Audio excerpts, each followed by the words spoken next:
Hey everyone, this is Josh from before. I'm here with McFarlane Toys DC Multiverse Death Metal Wonder Woman. And before I get started, I got to give a shout out to my friend Doug Dollmaker, who found one of these and made sure I was able to get one.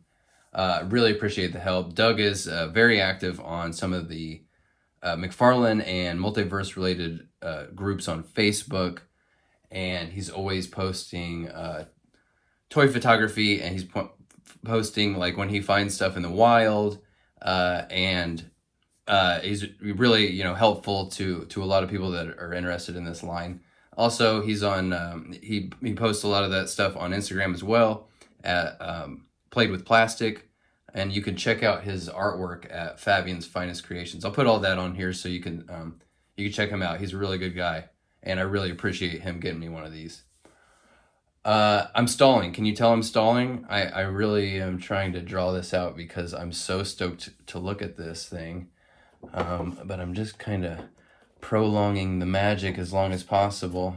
This is just right away, like without even taking it out, one of the best looking figures that they've done in this line so far. Really, really excited to look at this out of the box, but I'm just trying to make it last.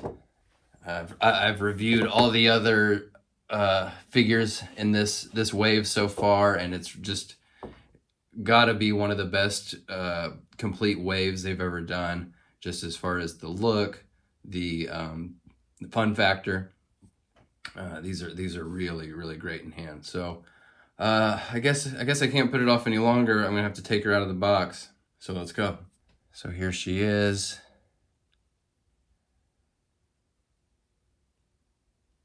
Lots of details to pour over. This is really exciting. I'm totally in love with this. So it's a great head sculpt that you can see, and great paint on the head sculpt as well with this makeup. She's got sort of a soft, like a airbrush at the top of her head, and she's got this black eyeliner and lipstick. She's got this blue ombre in her hair, and that hair sculpt is just killer. Killer. Great sculpt and great paint on the head and her gold. All the gold details and embellishments just look really awesome. She's got these skulls as her shoulder pads because this is death metal, baby. Really cool corset thing with these gold metal edges that make the W, that sort of comes up as a harness around, like with a choker around her collar. More great little gold details on this little skirt. I don't know what to call this. And I mean, the gold just looks great. The reason they do all these gold variants is because the gold just looks great. And I don't know what else I can really say about that. Love those heels. Yeah, this is just really sharp looking. And a good sculpt here on the cape, and I love the material. This is like, they go back and forth between using a very thin material for the capes and a very thick one. And usually they use the thicker stuff when they put this sort of knit fabric texture in the capes. This is a hybrid. This is very soft. It's much softer than any of the detailed capes that we've seen like this before. Start moving her around. I think this hair sculpt is going to get in the way of her moving her head around, which I'm not going to complain about because it just looks so good. There's a lot of room underneath there, but I don't know if it's like soft enough to really get a ton of movement. But that's what we sacrifice for looks. Shoulders with the butterfly that we've seen. She's obviously got much skinnier arms than the male characters. This one doesn't want to go. Between the hair and then the cape is coming around and that shoulder, and And that skull's got kind of a little point up at the top, maybe a little less range on her left arm.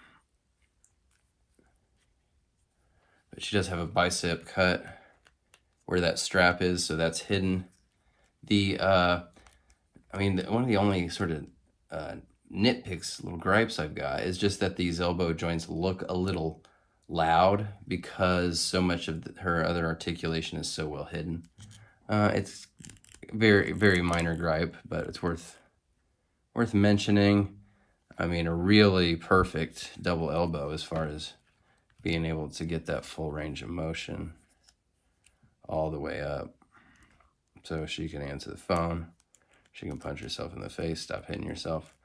That's a stupid joke. So she's got a rubber torso that I can tell right. I can feel that. And does she have some range? Sometimes these rubber torsos, they're because she's got kind of a cinched sort of corsety waist, so it doesn't like the Drowned was that way and didn't have the full range. Or I should say just hard to get into and sort of feel that ratchet kind of click over to the next position. It could, probably with a little bit of loosening up, that would just work just fine. But that is a tight corset.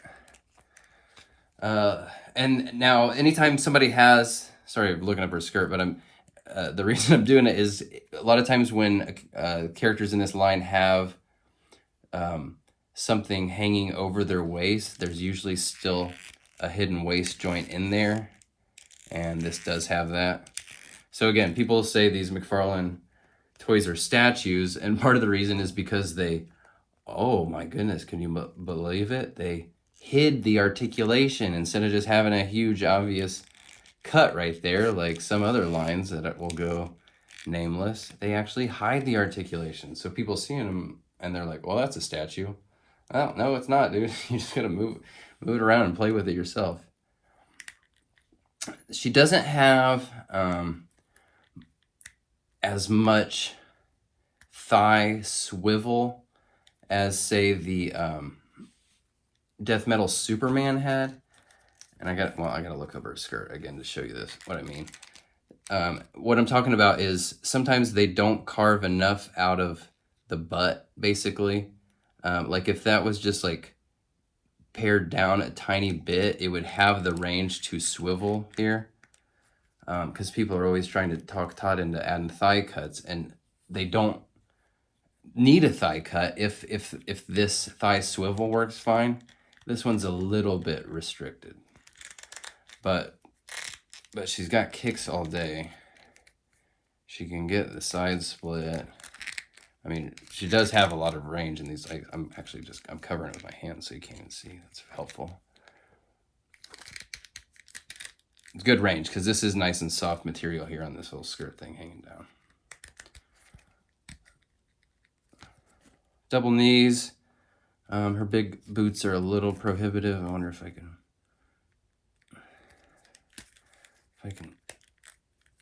Sometimes if you can move the top one first and then the bottom one, you can get a little bit of range, or vice versa. But this, she's not gonna get her calves touching the back of her thighs, which is not, I mean, nobody ever, why the hell would you be in that pose anyway? But the ball joints at the ankle, they're pretty well hidden. But because of this sculpt, they don't have a ton of forward and back range. They might, they can be loosened up. All right, I'm speaking too soon. Toe articulation, this works better than a lot of the high-heeled characters they've done, because sometimes they have a little bit of a thing sticking out that would keep you from putting that flat on the ground. So toe articulation is good. And yeah, the other cosmetic nitpick is just that these ball joints on the wrists are so big and obvious just compared to how well hidden most of the other articulation is. I can't stop looking at it. This thing just looks so good. I love all these details, and that they, really put in the extra love, on the paint on her makeup and on these the shoulder pads, excuse me. Sometimes they get the sculpt and the details there, but they don't go that extra mile and put the extra paint on there to really make it sing. And they've definitely not skimped on the paint on this one. Which, what I've been able to gather so far is that the way these are shipped out, the cases have one Wonder Woman, one Batman, and 2 Robin Kings and 2 Supermans. So I would assume that this Wonder Woman and the Death Metal Batman are the more expensive ones to produce. And her head, like once you get this loosened up a little bit, it can move. It's just her hair. You just gotta kind of move it around a little bit. Try to free it up. See? Really nice. All right, let's get her accessory on. Here is her chainsaw of truth.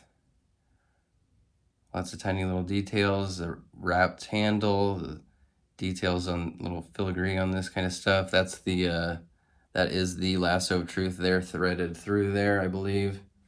And these blue details on the saw blades and this little sort of gemstone or whatever it is right here. I've been complaining a little bit about how they do the some of these accessories in rubber. This is a sturdier plastic, so it's not as flimsy. It's got a little bit of give in the blade there, but overall, much less flimsy accessory, and all the better for it. This goes in her hand like so. Just a really, really cool, unique accessory that just is perfectly suited for that figure. And I mean, just a silly, just, the chainsaw of truth. I keep reminding people that death metal is meant to be funny. It is not as dark and humorless as Dark Knight's metal. This is having more fun, and they're doing just sillier, stupider kind of stuff, and I think it's hilarious and awesome. I do want to I want to do one more thing before I wrap up this review, and I want to do a bit of a Pepsi challenge with this thing, because I do think a lot of people are kind of still sleeping on this multiverse line and kind of just what McFarlane's doing in general. They still think, oh, Todd makes statues. It just, the 7-inch scale doesn't work with my Legends or whatever. So I want to put this Wonder Woman up next to Angela from Marvel Legends. Still think this is one of the best solo carded Legends that they did. With a ton of different, gold and silver, great hair, and her ribbons and her sash thing and her belt and whatnot. And it's a really great figure. But I mean, can we look at these things right next to each other? And you're telling me that Todd's not doing stuff on par with other figures at this scale and price range? Are you kidding me? It's not even close. McFarlane's blowing them away. So I really do. Anybody that is just coming from that place of McFarlane just doesn't hold up next to the other characters in your collection. Well, and maybe he doesn't hold up, but that would only be because he's killing them, just crushing them, man. This multiverse line is the best thing that you can get at this price point. So that's Death Metal Wonder Woman. Just easily one of the top 5 best looking figures they've done in this line so far. It's got a couple little things that keep her from being having quite as much articulation range as Superman had, but just in sheer terms of the look, this is a must-have.